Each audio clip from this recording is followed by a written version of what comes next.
Adam, if industrial design were a slasher flick, you'd be all 7 Nightmare on Elm Street movies. And you'd be Freddy Krueger's beautiful complexion, my friend. Welcome to Engineer versus Designer. The pod baby that will gnaw your face off. We're product designers, engineers, makers, geeks, freaks, and people who can eat 5 bags of microwave popcorn in a single sitting. My name is Adam, industrial designer of CADjunkie.com. And my name is Josh, mechanical engineer of SolidSmack.com. Each week's show is broken into 3 butt bust and halves. This week's EvD is going to be going to the movies. First, we'll serve up the top product design stories from this week's news, courtesy of SolidSmack.com. Followed by techie tips, tricks, and Q&A compliments of CADjunkie.com. And finally, we'll talk with special guest Evan Brainard of WindmereDesign.com, film industry designer and overall mechanical know-how madman. Evan Brainard, it's an absolute pleasure to have you with us today. If you could retroactively add animatronic talking horse to any movie ever made, what movie would that be? Gone with the Wind. Okay, Evan, stay put. We'll be hearing more from you as the show goes on. Josh Mings of SolidSmack.com, the time has come for you to melt our faces with the heat from the furnace of knowledge. What have you got for us this week? This week's Solid Smack Update is brought to you by SolidWorks 3D for Professionals. The ability to sweep sheet metal flanges, freeze features, and explode multibodies are all features you'll see in the new release of SolidWorks 2012, giving you more power and flexibility over your 3D geometry. SolidWorks, optimizing the design process. Get all the juicy details at solidworks.com/launch. This week, EvD is going to the movies, and in the film industry, a little program called ZBrush has gone from obscure 2D illustration tool to the dominant 3D polysculpting tool in the industry. And this week, the long-anticipated release of ZBrush 4 R2 becomes available. Pixelogic has brought a slew of new features to the digital sculpting environment, including more fluid and uniform polygon distribution and a feature to create internal shells to prep for 3D printing. More at zbrush.com. Very exciting stuff. And speaking of 3D printing, a topic we just can't seem to get away from, it seems like, the Origo 3D printer for kids has just hit the scene. That's right, this concept is focused on the unfettered minds of 10-year-old children, believe it or not, opening up a world of creative possibility while teaching them that fabrication can be fun. Children or adults can create their designs with the free web-based modeler, 3D Tin, and then simply print that out on the small purple desktop printer. The price for this? Less than 800 buckaroos, but it won't be available for another 18 months. Sorry, kiddos, you're going to be all growed up by the time this thing comes out. Oh, sorry. Now, let's say you want to wrap someone's face skin around a 3D model of a noggin. What's the easiest way to do it?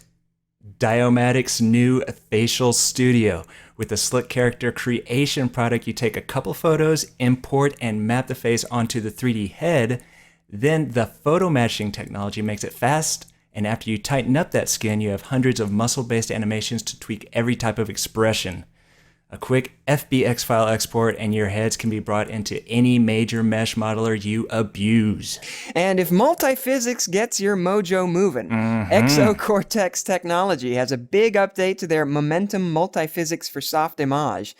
Version 3 pushes the Bullet physics engine to boost your crushing, fracturing, and cracking control. Plus, you get force sculpting and direct explosions, and the new ability to copy motion from one object to another. Now, with both Lagoa and ExoCortex providing some powerful dynamic simulation, you should have no problem adding sweet visual effects to your soft image models and animations. And finally, a little hardware for you that's sure to make your tech-troubled life more portable. Display maker AOC has a new 16-inch screen full of high-resolution 50 million to 1 contrast and powered by nothing else than your USB cord. Yes, with your laptop and a couple extra USB cords, you'll be setting up the command station at your local Starbucks and looking pretty awesome. Single display rings in at 2.3 pounds and will only set you back $139. All right, fellas. I am the biggest story for me this week is this 3D printer for kids. I know we talked about 3D printing way too much last week, but we got to hit on this again. What do you guys think about this? Oh, so awesome. I cannot wait to see this get produced, but it's just 18 months. That's just way too long. But I'm glad they're doing it. It's needed to be done for a long time. Evan, you're a father, I believe. Would your kids have played with a 3D printer? Probably not. because they wouldn't get a chance. I'd be playing with it instead. Yeah. That's a really great point. I think that's part of their strategy, though, right? yeah. I mean, they're Absolutely. pretty explicit that their strategy is to get kids hooked on it so their parents will want to play. Oh, hell yeah. Yeah. I mean, I'm already guilty of tearing apart their toys just to see how they work, but this puts that on a whole new plane. Yep. Out of the way, Papa's coming through. Got to play with the 3D printer. Yep. Yeah, That's gonna be me. Totally. Yep. All right, and another interesting thing this week. I know that I've been seeing a lot more multi-physics engines coming out for various packages. Not so much in CAD, but more in the Viz worlds. But it has some surprising applications, and I'm wondering if these things are going to get more prevalent in actual mechanical and design and engineering. I hope so. It's painful to see, and the CAD companies are always touting their simulation products. But the visuals of simulation, that's, to me, maybe I'm a weird engineer, but the visuals of the simulation is where it's at, and this stuff is just freaking impressive. It's funny though that the gaming industry is the one that's really pushing all the atmospherics and things like that. And when back in the day when most of the CAD systems were demanding specific types of video drivers and stuff, like $4,000 drivers. It never made sense to me when you start thinking about, some of the physics that are going on with the gaming. And now virtually all the, conventional CAD programs are using DirectX and stuff, and it's all being leveraged off of the gaming technology. That's fantastic. But hey, wait, Josh, what are you looking at? I see dead people. Okay, we're gonna be right back. Adam Ahern of CADJanky.com. I hear you have better things to bring us than a Willy Wonka golden ticket. What have you got for us this week? This week's CAD Junkie Q&A is brought to you by SOLIDWORKS 2012 with all new motion optimization, large design review, and cost analysis for machine design. The design process is becoming that much smoother. Check it out at solidworks.com/launch. At CAD Junkie, I am often asked why industrial designers like me don't use polygonal modelers and sculpting tools more often in the product design process, and I think there are several valid answers to that question, some of them legitimate, and some of them not so legitimate. For example, it's commonly believed that you can't machine parts from a polygon mesh data. Wrong. You actually can machine parts or even tooling from mesh data, and it's done quite frequently in the movie industry, for example, and in the toy design industries. Some folks also think that polygon mesh data isn't accurate enough for manufacturing. Not necessarily true. As Adam just said, toy designers already use mesh sculpting apps like ZBrush to create tooling-ready geometry for manufacture. On the other hand, is it true that most polygon modeling packages focus on organic objects rather than solid bodies? Ding! Definitely. And is mechanical design currently easier with analytical geometry on solid bodies than on polygon meshes? Absolutely, but there's no reason why it will always have to be that way. The technologies underlying the tools like Modo and ZBrush Sculptress could eventually be used for product design.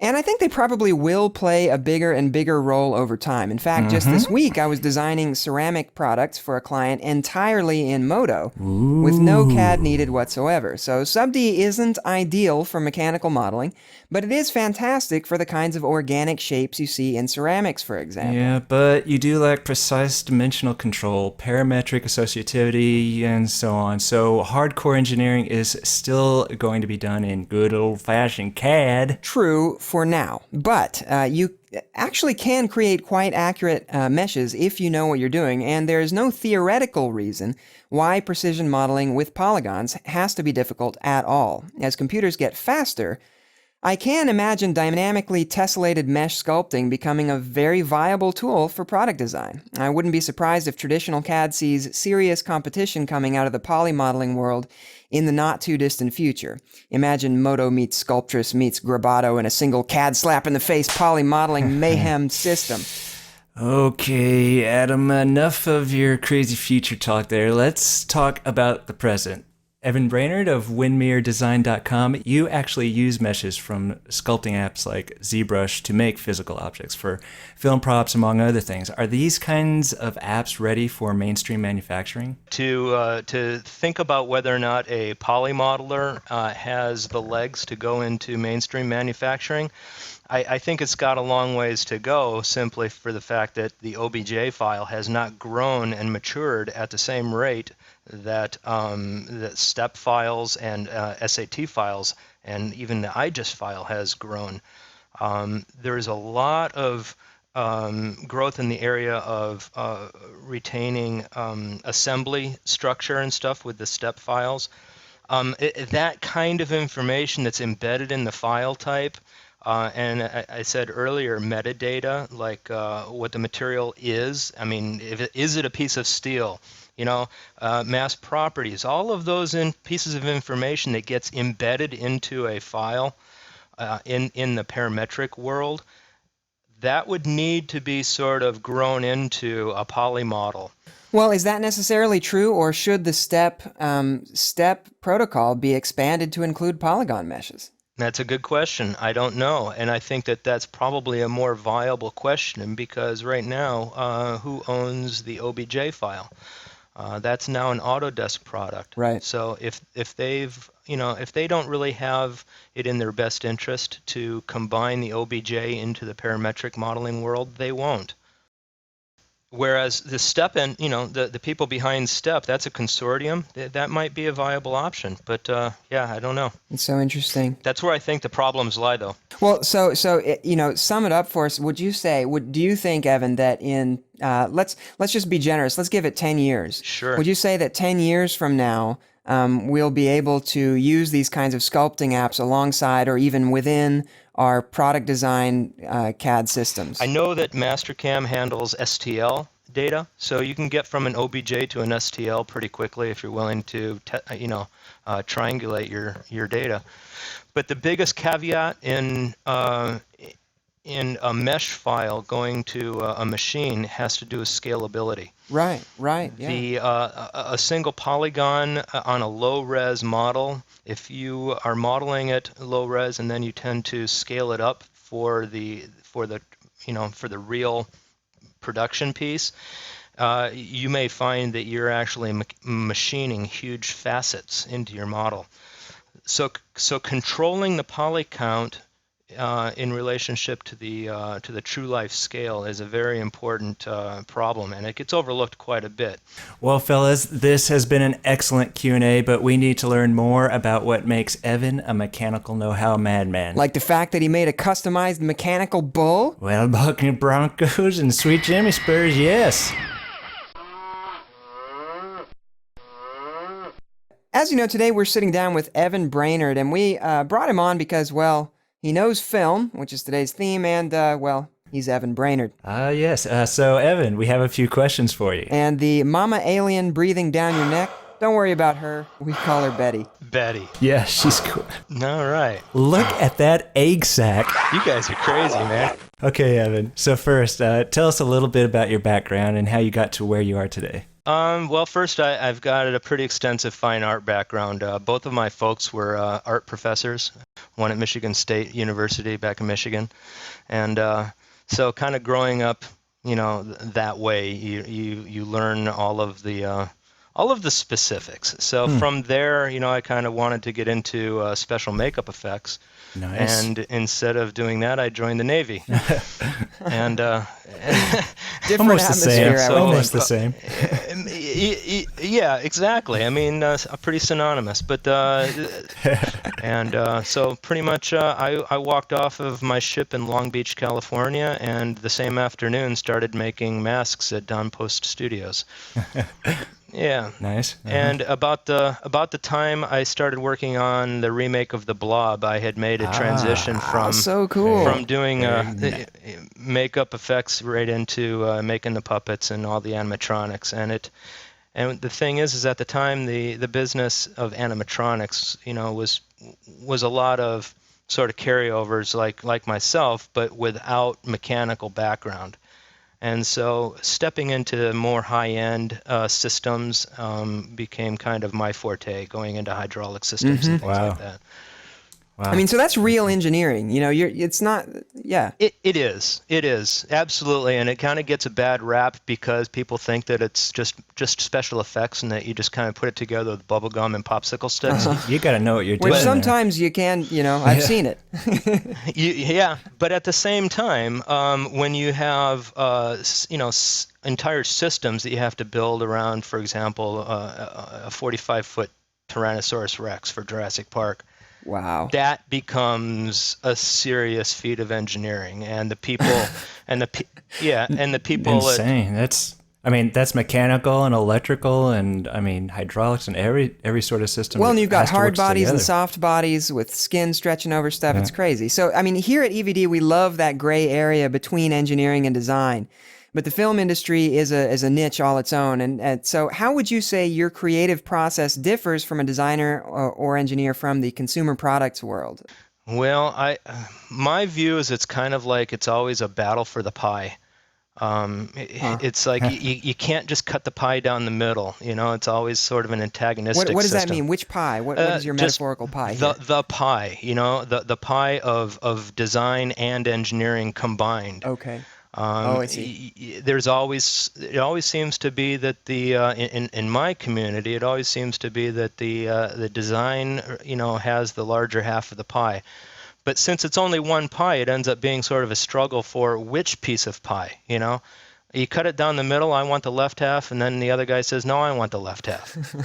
So metaphorically, it's an antagonistic sort of relationship. So for me, between creatives and engineers and people trying to do both or either. And I know it's a similar thing in the manufacturing community too. But here, the roles are much more clearly delineated, I think. Yeah, but also in the film business, the turnaround is so much faster, and the absoluteness of getting it right out of the gate is much more imperative. We pretty much make spot-on prototypes ready for final use as soon as it's done. So tell us about some of the movies that were memorable to you in terms of the flexibility to play around with your creative process here. All the projects, by definition, they're engineering challenges because the products I've designed, they haven't ever been done before. Therefore, the solution's always creative in nature. So to split hairs between being creative and it doesn't even make sense to me. But there's two shows in particular that kind of probably always ring for me when questions come up. One is Jurassic Park, and the other is Last Samurai. Those are both benchmark projects for me because The Last Samurai was the one with the animatronic horse. Yep. And very few people even know that there was an animatronic horse in that movie. I certainly didn't know that. In fact, I didn't know it till this moment. Oh, really? It's beautiful. Yeah, I knew that you had done one, but I didn't realize it was that horse. Well, actually, I've done a couple of horses. Wow. But yeah, the Last Samurai horse was pretty interesting. But let's go back. 10 years earlier, I was brought in to do the T-Rex, a full-size, 45-foot-long T-Rex, and. Wow. The flexibility and the creativity that we're referring to in that case had to do more with, my boss, Stan Winston, basically pulled me aside and he just told me that, he trusted me. Now, what that meant is I had the ability to kind of look at any kind of system, whether or not it was a motor-driven system, a hydraulic system. It just didn't matter. He just said it just needs to be right. Well, Evan Brainard, having you on this show has been even better than the time I watched the entire Star Wars series supplied with only a pair of underwear, 3 bags of Bagel Bites, and a 12-pack of Mountain Dew. Wow, that's an honor. And if you would like to send foam scraps and Netflix gift certificates to EvDHQ, please address them to Josh. Hey, and if you want to send us your high school remake of Blade Runner on VHS, please send that to Josh as well. Engineer vs. Designer is much like a replicant from Blade Runner, except we need comments instead of love. Give us some feedback on engineerversusdesigner.com. Insults are welcome as always. Yes, and if you desperately wish to see us between the jaws of great white sharks, be sure to like us, +1 us, follow us, or whatever, as social media has also been correlated with horrible mechanical shark attacks. Thanks again to Bill Fiorito for the mad, crazy heavy metal in the background. We'll see you next week, and remember, without engineers, designers would be drawing spaceships all day and not flying anywhere. And without designers, engineers would be flying into space with Muppets.